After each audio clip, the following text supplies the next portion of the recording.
Alright.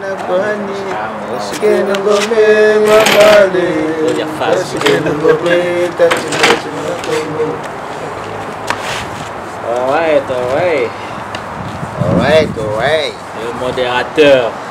C'est qui le modérateur? C'est toi.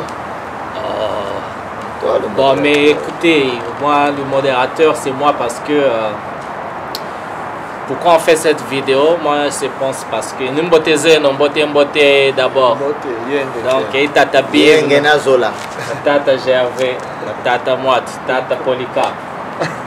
Thomas Diatou, na Lubaki.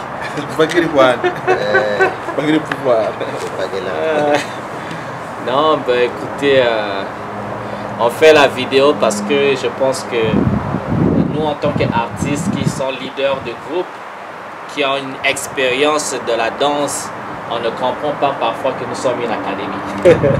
Parce qu'on se sous-estime souvent. Parce que les gens qui ont créé les académies comme Poutou, aux États-Unis, c'est des gens comme nous. Ils ont commencé comment? Un peu comme nous aussi seulement. Mais seulement, ils ont pris le courage de grandir cette vision, de se dire que ce que nous faisons est très important pour le monde et qu'on doit enseigner ça à tout le monde. Donc nous avons le même savoir, mais souvent que nous gardons dans nos cercles fermés. Donc c'est important de discuter notre art et de se dire que ce que nous faisons peut être écrit, peut être aussi transmis dans les écoles de génération en génération et partout dans le monde. Donc c'est l'importance de définir un peu c'est quoi l'académie de la danse africaine, de la danse congolaise ou des danses congolaises, des danses africaines et comment on arrive à les implémenter. Et aussi, s'il faut laisser les traces de ces danses, est-ce qu'on doit les écrire? Si on doit les écrire, est-ce qu'on les écrit comment? Avec, bon, et aujourd'hui, il y a le papier, les livres anciens, mais il y a le digital aujourd'hui. Amazon écran. Non, tu écris, mais les gens peuvent acheter, les gens n'achètent plus les livres en papier, les gens achètent des livres électroniques, quoi. Donc, et les gens aujourd'hui n'achètent les livres électroniques, les gens écoutent les livres maintenant. Donc, dans ta voiture, tranquille, tel qu'on parle, ce que nous parlons, ce qui est enregistré peut être mis sur papier, comme ça peut être mis dans le digital. Les gens achètent les livres digitales et ils écoutent avec, quand ils sont en voiture, ils sont chez eux tranquilles, c'est ça. Et ça joue dans les écoles, c'est ça ce qui se passe. Maintenant, nous, qu'est-ce qu'on fait? L'idée, c'est, il n'y a pas un sujet spécifique, mais c'est autour de la transmission de notre art. C'est quoi notre art? Bon, moi, je pense que c'est le sujet ouvert, quoi. Pour l'instant, premier épisode. First season. Saison 1, épisode 1. Yes. Épisode 1. Il y a tellement beaucoup à dire. Il y a tellement beaucoup à dire. Bon, mais moi, je pense que le sujet, normalement, qui nous préoccupe le plus aujourd'hui, c'est le manque de savoir de nos origines, de notre culture, dépendamment de la jeunesse qui arrive. Parce que la nouvelle jeunesse qui arrive, moi je trouve qu'il n'est pas assez informé. Ils n'ont pas assez d'informations et beaucoup d'entre eux aussi ne cherchent pas à poser des questions, à connaître leur histoire. Et moi je pense que ça c'est un danger permanent pour le futur. Et donc moi je pense que vu nos rangs et vu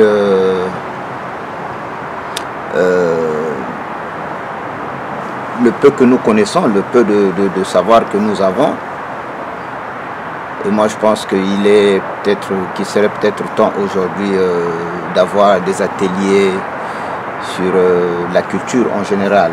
peu importe la danse, la musique, les chants, les instruments traditionnels.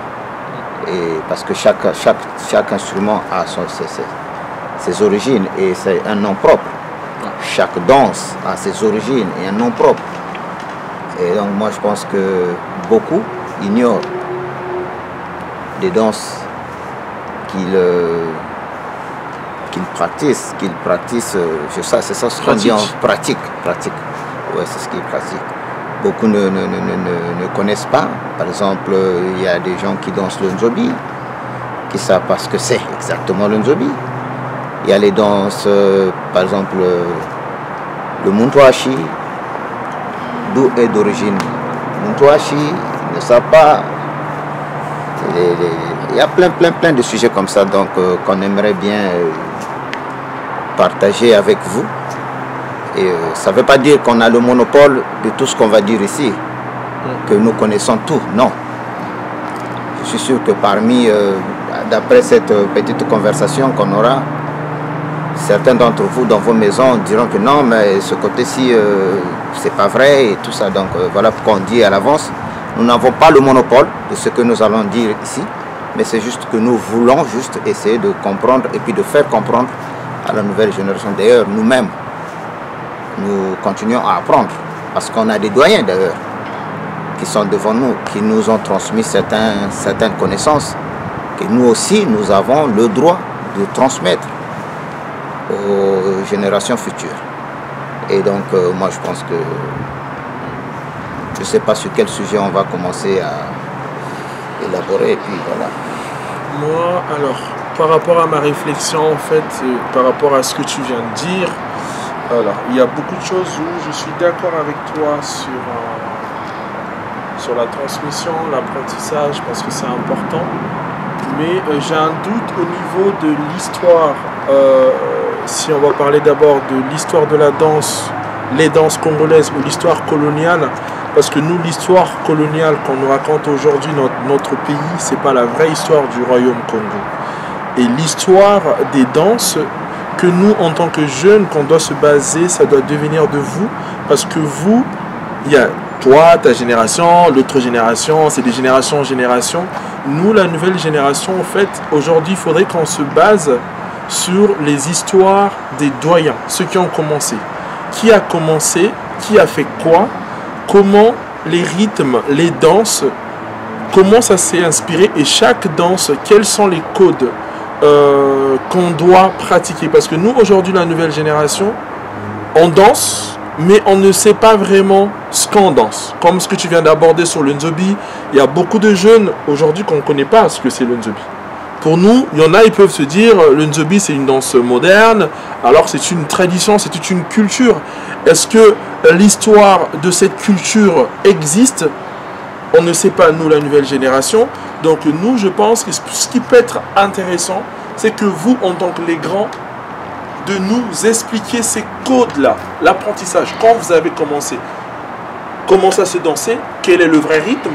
Parce qu'en Doche, moi, je suis chez toi, ici aux États-Unis, et j'ai travaillé avec toi à New York, donc j'étais très fier, je suis encore fier, parce que tu m'as inspiré. Ta manière de jouer, tu m'as transcendé, parce que moi, c'est ce que je dis, moi, un musicien, s'il n'arrive pas à me transcender, je ne peux pas sortir des mouvements de danse. Parce que moi, quand je danse en transe. Je danse pas pour le plaisir, pour démontrer, être dans la démonstration. Je danse des danses de chez nous, parce que ces danses-là ont des histoires. Et ces histoires-là, c'est à vous de nous le raconter, parce que nous, la nouvelle génération, on a soif. Parce que vous avez beaucoup de connaissances. Soif d'apprendre. Soif d'apprendre. Vous avez beaucoup de connaissances que nous, on n'a pas. Et on danse juste comme ça. On fait des danses de chez nous, mais sans connaître la vraie identité de ces danses-là. D'où ça vient. Le profond de ces danses-là. Et ça, c'est un manque qu'on a aujourd'hui, la nouvelle génération. Nous, je pense qu'on n'est pas capable de se caler à l'histoire coloniale. Nous, aujourd'hui, notre identité à nous, c'est vous. Vous, les doyens, comme on dit au Congo, les grands, les doyens. Nous, on doit d'abord, on doit prendre, en fait, nous, notre identité plutôt, c'est vous. Et donc, si vous arrivez à commencer à mettre en place des ateliers, mais des vrais ateliers, pas des ateliers où juste on danse, on fait Zebola, on ne sait pas Zebola d'où ça vient, parce qu'il y a beaucoup de danseurs au Congo, quand on va parler de l'histoire de Zebola, ils vont penser que le Zebola ça vient du Congo, alors ça vient de la RDC, et c'est une tradition aussi qui est aussi un kishi. On dit chez nous, c'est aussi un esprit qui est très dangereux aussi, le Zebola. Donc ça, c'est des choses que nous, il faudrait nous préciser. Les Sombi, est-ce que ça vient du Congo? Il y a beaucoup de jeunes qui sont au Congo, qui dansent aujourd'hui, qui pensent que le rythme et Sombi est congolaise. Moi, je l'ai appris en 2009 avec le Ballet National quand on est parti au festival panafricain d'Alger qui s'organise tous les 40 ans, où on a vu les Centrafricains qui jouent le Nzobi et qui jouent le Ganza. Et c'est là où on apprend que le Nzobi vient de là-bas. Vous, ce que vous avez transformé, c'est les rythmes. La majorité de certaines danses qu'on pratique au Congo, c'est les rythmes que vous avez développés. Maintenant, nous, la nouvelle génération, l'attente qu'on a, qu'est-ce qui est les vraies danses du Congo? Et aussi la question que je voulais te poser à Andoche, excuse-moi, là je profite, c'est lui qui provoque, c'est que la différence entre les Ngwakatour et les danses congolaises, les danses modernes, les danses traditionnelles et les danses populaires. Parce que nous, il y a des gens qui disent, moi je fais le Ngwakatour. Est-ce que le Ngwakatour c'est une danse ou pas? Bon, je ne sais pas si je serai en mesure à 100% de répondre à cette question parce que d'ailleurs, quand vous m'appelez doyen ou je sais pas, moi je pense que tu n'es pas très loin de ma génération. Je peux avoir quelques années de plus, mais moi je pense que le Ngwakatour pour moi c'est d'abord j'ai toujours considéré le Ngwakatour comme une danse moderne. Okay? Ce n'est pas une danse traditionnelle parce que dans le Ngwakatour c'est un ensemble des musiques traditionnelles et modernes et danse moderne et traditionnelle. Donc le Ngwakatour en fait englobe une certaine diversité des cultures qui n'est pas seulement obligatoirement du Congo mais aussi d'ailleurs. Et le moderne c'est ce que moi j'interprète comme ce que vous faites, la danse contemporaine et tout ça mélangé avec un peu de tradition. Et moi je pense que ça n'a rien à voir avec le Tchikoulou, la tradition. Voilà d'ailleurs, c'est pourquoi d'ailleurs moi je m'étais plus basé sur la tradition véritable. Parce que moi, quand j'ai commencé avec le moderne, avec mon défunt chorégraphe Célestin Cosette, aux côtés de Boris Nanga. Et donc, c'était carrément de la danse moderne. De la danse moderne. C'était pas le Ngwakatour. C'était pas la tradition. Mais c'était carrément de la danse moderne. Moi, j'ai commencé avec ça. Et après, c'est par ma propre volonté que j'ai eu l'idée d'essayer d'apprendre réellement ce qu'était la tradition. Et pour cela, j'ai d'abord intégré un groupe Ngwakatour, le Ballet Mfouambila, le fameux Ballet Mfouambila dont j'ai repris le nom que j'ai nommé mon groupe ici à New York. Et j'ai intégré ce groupe de Ngwakatour. Mais en fait, je me disais que je me rendais compte qu'il y a quelque chose qui me manquait par rapport à la tradition que je... Et c'est par là que je me suis dit non, mais je n'étais pas vraiment convaincu de la vraie tradition. Et c'est pour ça qu'une fois de plus, je me suis rapproché aux côtés de Milandou, Milos, le père Milos, dans leur groupe Temokon, qui fait de la danse traditionnelle. Et c'est une danse du poule qu'on appelle le Fumuriambom, généralement appelé les Bakongo. Mais en réalité, cette culture-là s'appelle Fumuriambom. Mais les Bakongo, c'est une ethnie ou pas du tout? Les Bakongo, c'est toute une ethnie. Oui. Donc c'est important de le préciser aussi. C'est pas la danse. Oui. Les Bakongo, c'est pas la danse, c'est une ethnie. Ok. Mais c'est très important. Chez les Bakongo, ou comme chez les gens du Sud, je trouvais qu'il y a une très grande variété de cultures et des musiques. Parce qu'il y a les Bakongo, les mêmes Bakongo dansent le Wara, les mêmes Bakongo dansent le...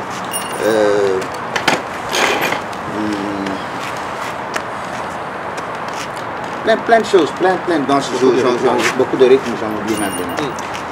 Et donc moi je pense que la différence entre le Ngwakatur et le moderne et la tradition, elle est vraiment énorme.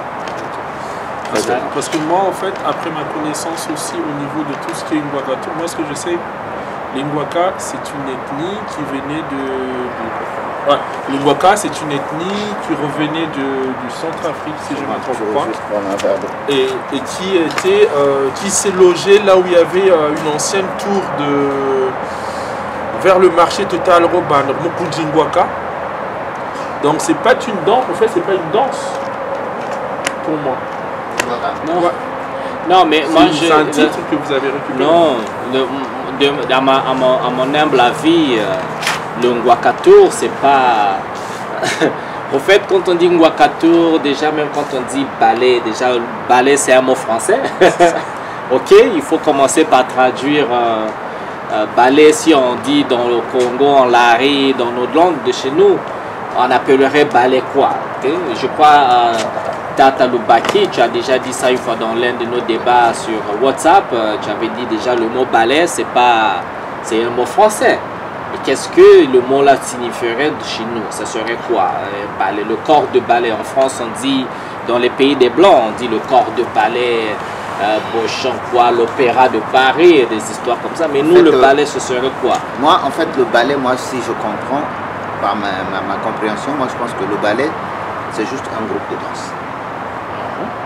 C'est un groupe de gens qui pratiquent une certaine danse. Mais pourquoi cette appellation langue française?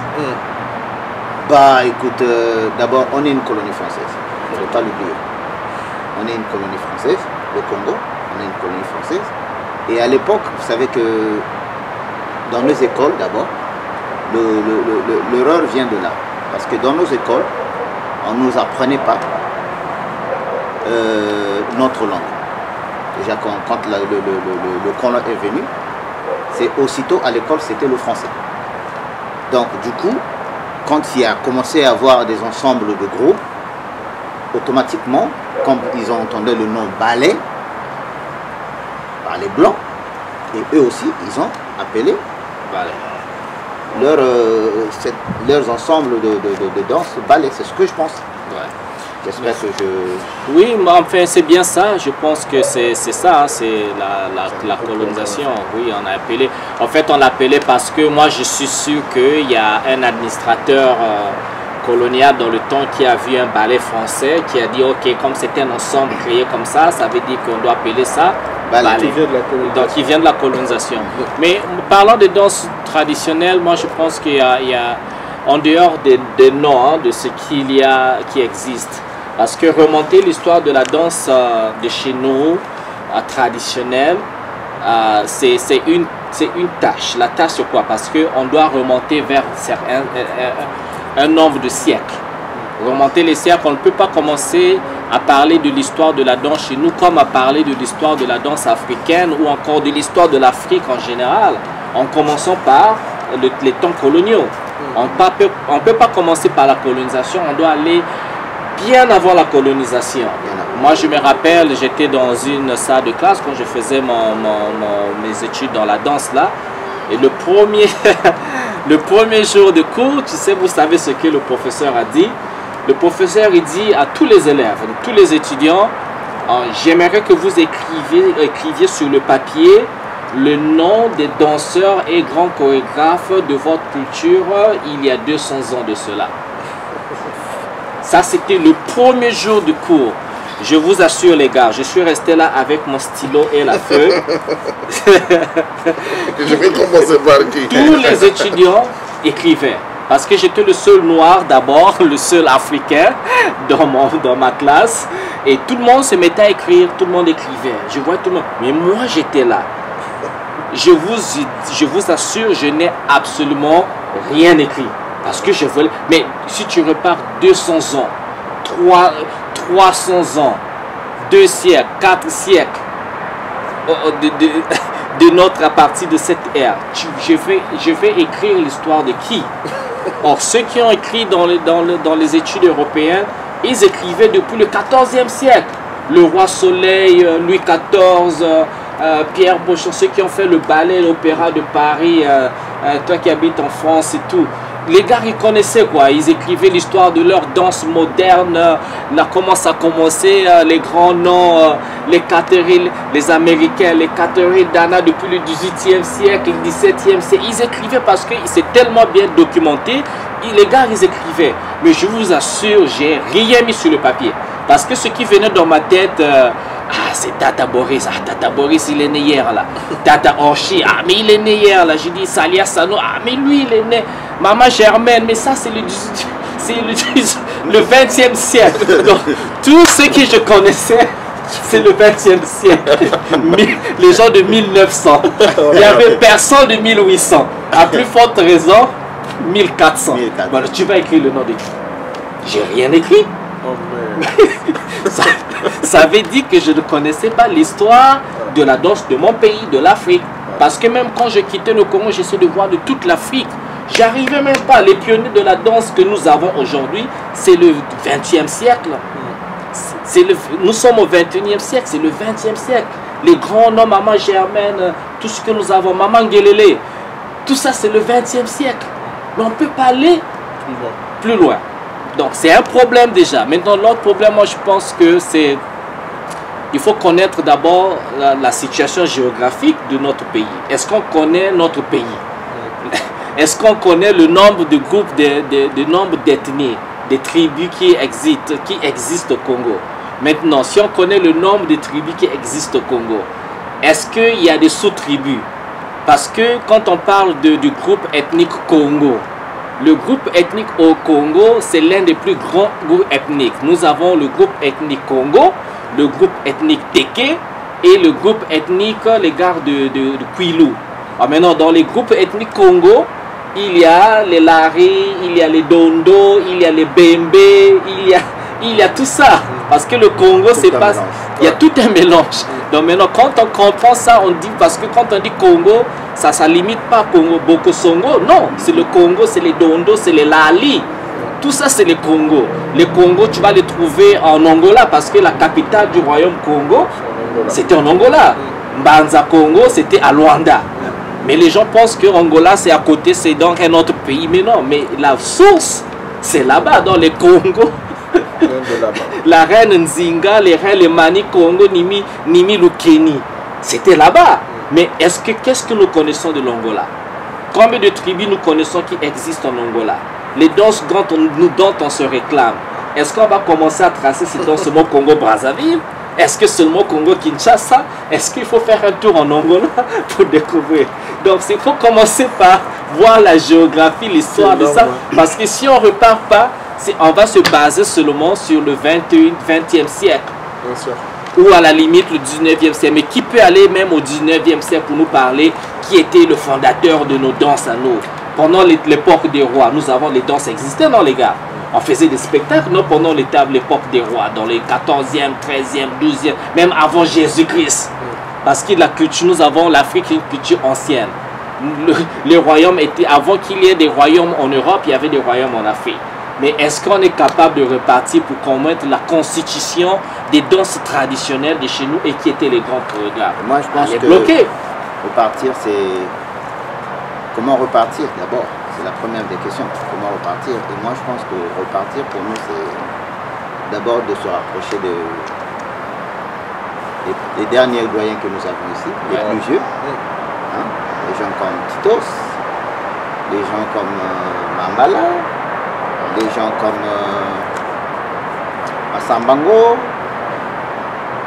Mama Mabiba, Mama Ngelele, Nchoum, Congo, vous voyez, tous ces anciens-là. Moi, je pense que nous devons en fait profiter, pendant qu'ils sont encore en vie, de leur poser des questions et pour que eux aussi nous donnent des explications.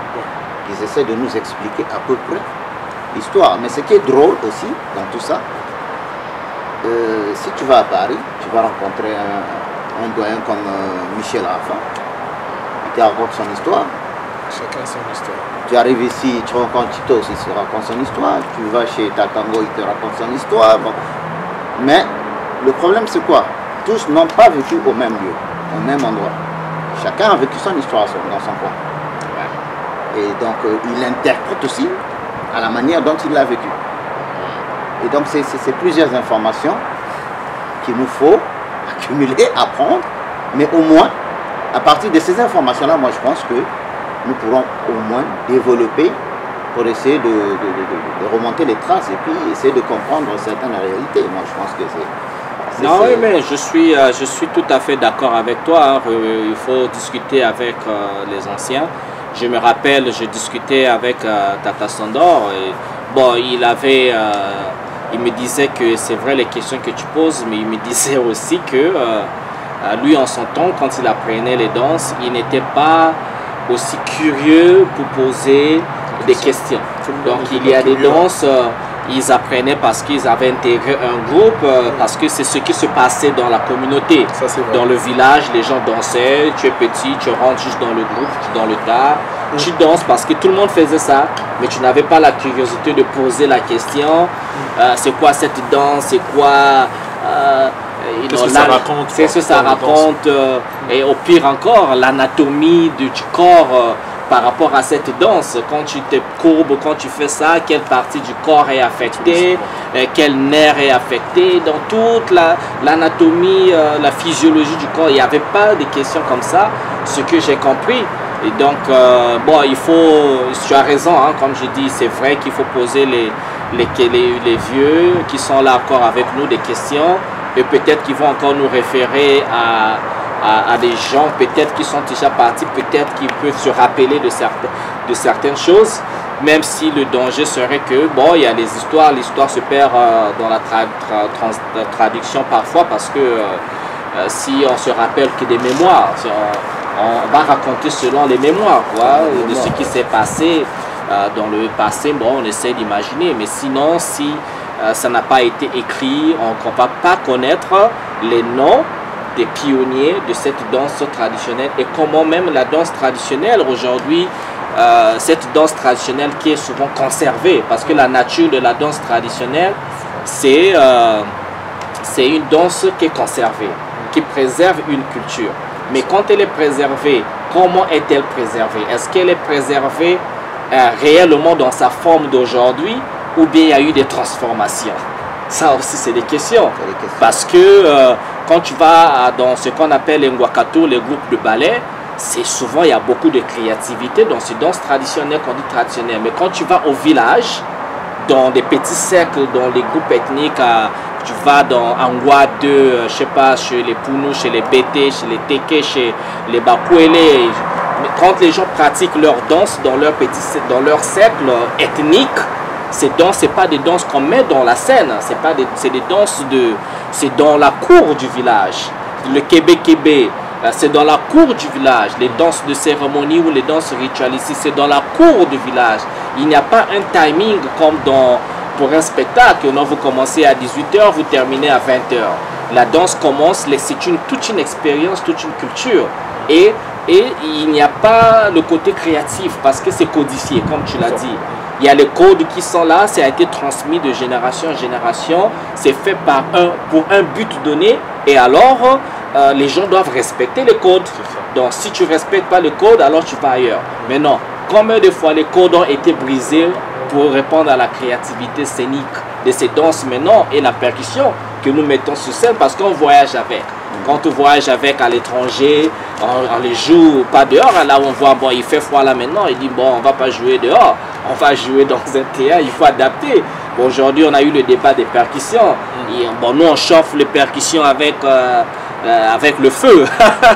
Mais dans les pays des autres, tu ne vas pas utiliser le feu, quoi, parce que tu vas brûler le théâtre de l'autre. Donc, il faut adapter certaines choses. Mais maintenant, quand on brise ces codes-là, est-ce qu'on apprend à la génération que non, les codes ont été brisés? Il faut apprendre d'abord les codes avant d'apprendre les codes qui ont été brisés. Donc c'est... Ouais, c'est vrai. Donc, comme je disais, ce qu'il y a à faire, c'est juste essayer de profiter de la nouvelle jeunesse qui arrive, de peu de connaissances que nous possédons. Et à nous maintenant d'essayer d'en apprendre un peu plus. Et puis ce qui est important aussi, moi je pense qu'au Congo ou un peu partout en Afrique, les artistes pensent qu'aujourd'hui si tu es artiste, que tu dois pas être à l'école.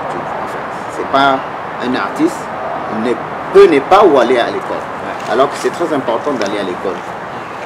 Parce que cet art que tu apprends, cet art que tu exerces, il faudrait avoir un moment où tu vas le défendre. Bien sûr. Et comment tu peux le défendre si tu n'as aucune connaissance? Tu n'as aucune base.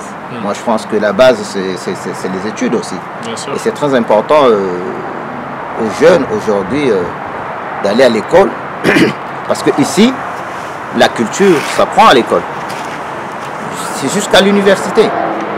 Il y a des gens qui ont commencé l'école au bas âge et jusqu'à leur âge adulte, bah, ils sont restés dans un domaine culturel. Ils ne font que apprendre. Toute leur vie, c'est ça, apprendre. Mais ils sont allés à l'école pour ça. Et moi, je pense que aller à l'école, c'est très important. Ça développe une certaine curiosité chez les gens pour que les gens essayent d'apprendre et puis d'acquérir certaines connaissances. Donc, voilà ce que je peux dire.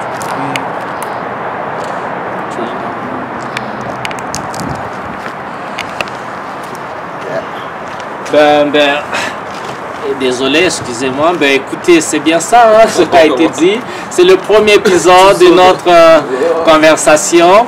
C'est autour de la culture, de la danse, de la percussion et de son histoire. Ce qui va avec l'éducation, comme venait de conclure Loubaki ici. Donc c'est ça. On va continuer des conversations comme ça dans nos milieux quand on se rencontre. Je pense après avoir mangé, après avoir pris un peu de vin, s'enregistrer comme ça parce que la danse, la culture, c'est une école. Or, nous, en Afrique ou encore au Congo, malheureusement, pour l'instant, on n'a pas encore des écoles de danse dans le format des Européens. Nos écoles de danse, c'est dans la rue, c'est dans les cercles, dans nos quartiers. On va causer avec les doyens, dans les espaces que nous avons. Mais ces espaces ne sont pas adaptés forcément. Mais donc, l'école, c'est pas que la connaissance n'y est pas. Il y a la connaissance, mais... cette connaissance-là, on fait de sorte que, bon, on va construire des académies selon nous. Mais ces académies-là, c'est quoi l'académie? C'est l'enseignement. L'enseignement, la transmission, la traduction et la mémoire de cette académie qui peut faire que ce que nous enregistrons, heureusement encore, nous avons des appareils comme des caméras pour graver l'histoire. Cette vidéo... c'est pour demander à tout le monde de faire une contribution parce que c'est un devoir de mémoire. Tout le monde va, si vous avez causé avec un ancien, un doyen de chez nous avec qui nous n'avons pas causé, laissez un commentaire, faites une vidéo, écrivez. Ce n'est que de telle manière qu'on peut retracer nos histoires, recouvrir les noms aussi. Donc on reviendra pour une autre vidéo pour continuer à être un peu, on sera plus spécifique à développer. Donc, merci. Et surtout, soyez curieux, posez des questions. Des vraies questions. Et puis, ne soyez pas, comment on dit, dans notre terme, Larry, Mayembo, dans le sens que parce que tu sais jouer au tam-tam, ou que tu sais danser, que tu te dis que non, mais tu sais tout. Au fond, tu ne sais rien. Donc, personne ne sait tout. Parce que la formation ou l'éducation, c'est jusqu'à la vieillesse. On continue à apprendre. Donc, posez des questions autour des gens qui sont autour de vous, les doyens, les gens qui ont appris avant vous. Posez des questions, essayez d'avoir une connaissance. Parce que vous ne savez pas ce que vous faites, où ça va vous emmener. Qui vous allez rencontrer dans la vie, qui vous posera des questions. Et vous devez être en mesure et prêt à répondre.